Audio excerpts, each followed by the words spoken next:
Okay, so today is going to be a little different.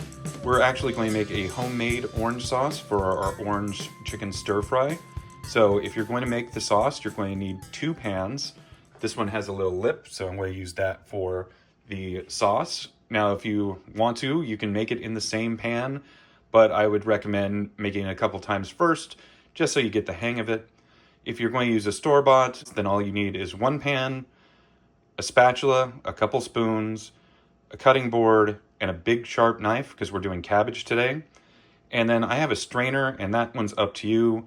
In the very beginning of the process, we will be boiling some orange peels to make them softer, so you might want that to make it easier to get them out. Okay, with that, we'll get to the ingredients. So this is a fun one today because this is a new recipe for me that I only came up with a little while ago. I had been at Panda Express and I had some orange chicken and I had some Kung Pao chicken. And I thought, I love the orange chicken, but there are no veggies. If I wanted to do this at home, I don't like to do the deep fried. I like to try to be a little bit healthier. So I thought, what if I do the Kung Pao ingredients with the orange chicken sauce? And this is what I came up with. So first of all, you're going to need some chicken. You can use thighs, which is what I believe what they use at Panda Express, but you can also use breasts because we're going to be chopping this up. For your veggies, you're going to need some cabbage, a red bell pepper, onion, green onion, and you're going to want a orange. We're going to use part of the orange inside and the peels. You're also going to want whole cashews, and like most of our stuff, we need oil and garlic. We're going to end this with the sauce and some sesame seeds, so make sure you have those too. Now, I did this because I bought the orange chicken sauce and I liked it. It was very good. I was telling my friend Elle about this, and she goes, you can just make that at home and it's much better. And I said, well, I don't know how to do that. So she gave me a pretty simple recipe that we'll be showing later. And for that, you're going to need some orange marmalade, soy sauce, garlic powder. Now, she said you can use the red chili flakes or that garlic chili Vietnamese sauce. I tried that, burned my face off, so we're sticking with the red peppers today. But if you want something spicier, you want to blend it even closer to the Kung Pao, go ahead and add that. And I liked her recipe a lot, but I had just a little bit of rice vinegar to give it a little tang at the end. So what we'll do is start preparing all the vegetables, get the stir fry going. At the very end, I'll show you how to make the homemade sauce, and we'll coat and we'll serve. So a lot of people haven't worked with cabbage before. They're pretty big. This one is not quite a volleyball, but getting close. So first thing you gotta do is wash and peel out the outer layers just to get any dirt off. Now, like the onion, we're going to leave the root on, and we're going to use a big knife since this is so big. But we're going to cut this in half, and we want to try to go through this little stemmy bit to keep it together when we're doing this stuff later. I like to go down this way so that it's not breaking up the leaves on the top. You'll get a much more even cut this way.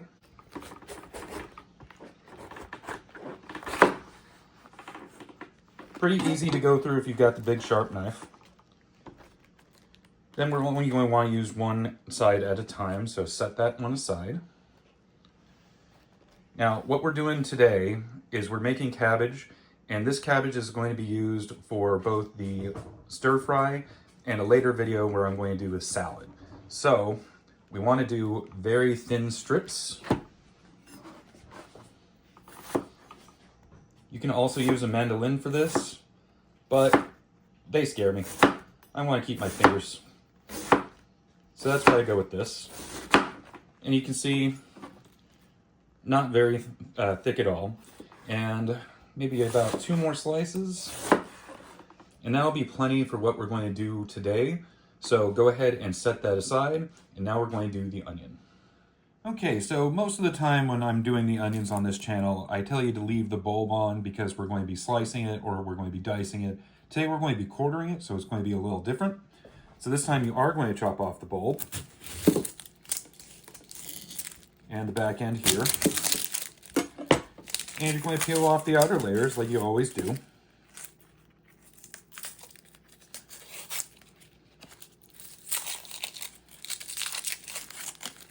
And then throw that in the trash. and I will be right back to show you the rest of how you do this. Okay, now that we cleared our workspace, we're going to go ahead and start working on the onion itself. Now, I did say quarter, and if this onion was smaller, that's what you would do. Just boom, boom, and you're good. But this is pretty big, so we're going to cut this in half. And I'm not sure if we're even going to use all of it, because that's a bit of onion as it is, but that's all you do. And if these are too big for you, you can go into eighths. But the wedges, you're kind of cutting it like a pizza. So, that's all you have to do. And now we'll do the bell pepper. Okay, we're going to do the bell pepper a little differently this time, but you do start off the same. Now you're going to take this part out, but we're doing it a little different today. We're going to go down here where it's attached.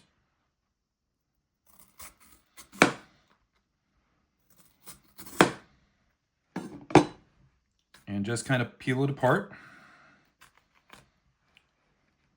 There you go. Throw this in the trash. Knock the seeds out. Now, before we were doing them in strips, this time we're going to make them more into like squares.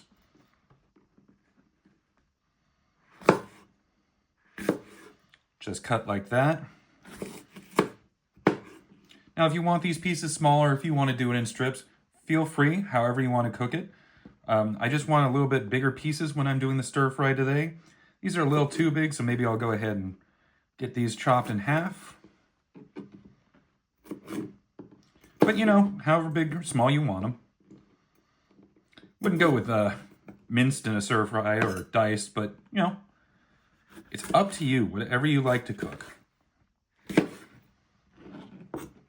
So you're doing two things with the green onions. So what we're going to start is doing the wash like always on the vegetables.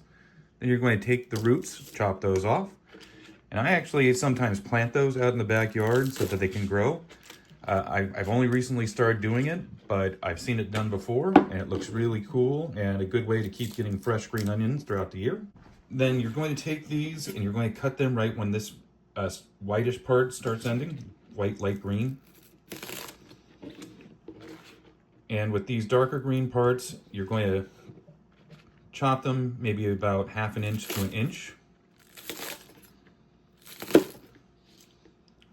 So that's going to go in while the stir fry is cooking. This part's going to be used for garnish, so keep them separately. And since it's garnish, you don't want these too big.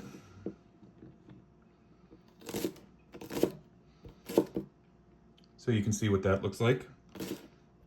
And that's it, pretty easy. This is after about 2 weeks. You can see they're already coming in. That guy's getting pretty big. So if you want to try this and you have space, I'd recommend it. I don't know how it's going to turn out yet, but you know, fresh green onions, always good for me. Okay, so we're going to start working on the orange. Yes, they are edible to eat the orange peels. We're going to soften them up though. So we don't need this whole thing. So we're just going to cut it in half. Put that aside. This one's not a grapefruit. I know it looks like it, but it's a certain type of orange, and I cannot remember the name of it right now. So, take the meat out. Had a technical difficulty, and I obviously can't refilm that since I only had the one, so we're continuing. The meat's out, and I looked it up. It's called a car. So, a lot of this is just going to fall apart and just add to the sauciness. So just kind of small but rough chopped, that's all you need to do. Now, I went ahead and washed this off with some antibacterial soap just to make sure there are no buggies in it. And you're going to cut it into strips, not too big. We want pretty small pieces. And that's actually all we're going to do. Don't need a lot of these. And then just cut them like this. You don't want them very big at all. About that size of your thumbnail. And these are actually the first thing that we're going to cook. So we're going to go ahead and go to the stove and start with that. Actually, no, first we're going to do the chicken. Always remember, do your chicken last on the cutting board just to make sure that you don't have anything from the chicken that gets onto your vegetables. Okay, so for the chicken, all you want is to have pretty much bite-sized pieces. And you can chop this up any way you want.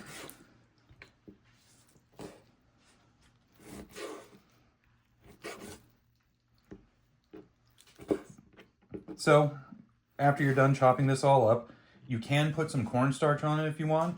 We're not going to do that, but that does make it a little bit crispier if you want to have more of that Panda crunch to your orange chicken.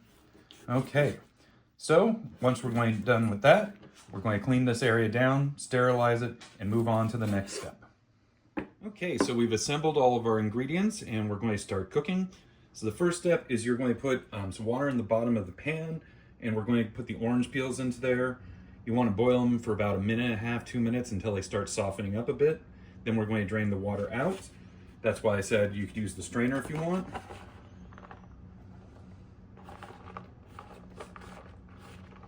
Okay, so once these are ready, before I strain, I'll show you what to do.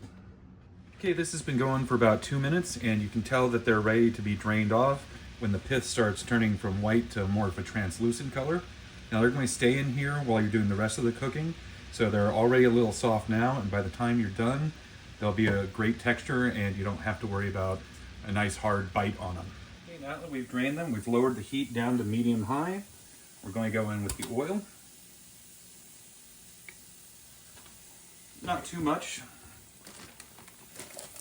Then you're going in with your bell pepper and your onion. Just toss that around, get it all coated. Go for about 2 to 3 minutes until they start getting translucent, the onions. Then we'll add the chicken and go from there. Okay, we've got the chicken in there. I've been swirling it around. That's the thing with stir fries, always keep them moving. Now that we've got some color on them, I'm going to add the garlic. Don't want that to get overcooked. And like everything else, as much or as little as you want. And we're also going to put in the oranges and the cashews. That way the cashews will get a little bit soft. The oranges will kind of mush up so it can be added to that sauce. So just stir it around until your chicken is almost done. And that's when we're going to add the cabbage and the green onion. Okay, now the chicken's pretty much all the way cooked, maybe a few spots. We're going to go in with the cabbage, and you're going to want more than you think because it cooks down quite a bit.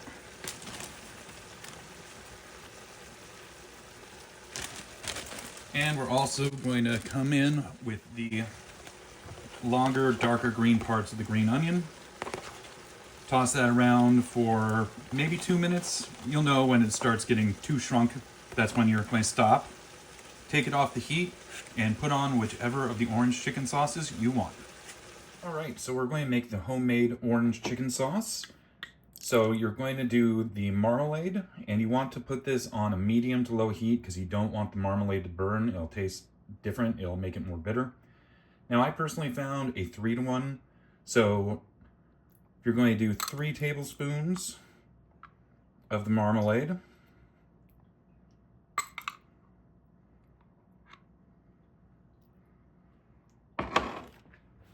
Then you'll only want 1 tablespoon of the soy sauce. But that's how I liked it when I was making it. You can try 2-to-1, 1-to-1, whatever you want. Then you're going to add some garlic powder. Just a little sprinkle. If you want it hot, go ahead and add some chili flakes. If you want it really hot, you can use that sauce I mentioned earlier, the chili garlic sauce, but man, that was much for me. But if you like hot and spicy, go for it. And then just a sploosh of the rice vinegar. And just stir it around. This will start melting. And you can mix up everything together. You see it's getting translucent. Go ahead and give it a taste test. That's pretty good for me. But if you want it sweeter, you can also add some brown sugar or some honey. And like I said, hotter, more chili flakes, or that Vietnamese garlic and chili sauce. Okay, so now that we have this done, let's finish up the chicken. You can see how much the cabbage cooked down. I've turned off the heat. I'm going to go in with the sauce, and a little goes a long way. So try it, then add a little more if you need it.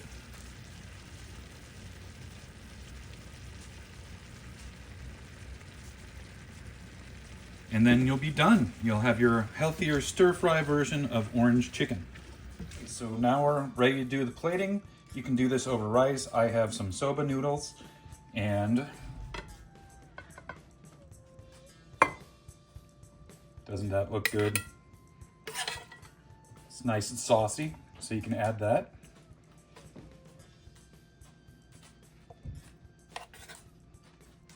Get a little bit of everything on there. And then we're going to add some green onions.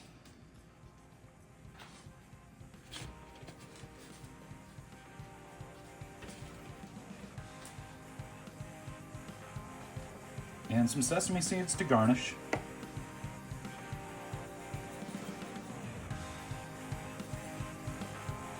And there we are.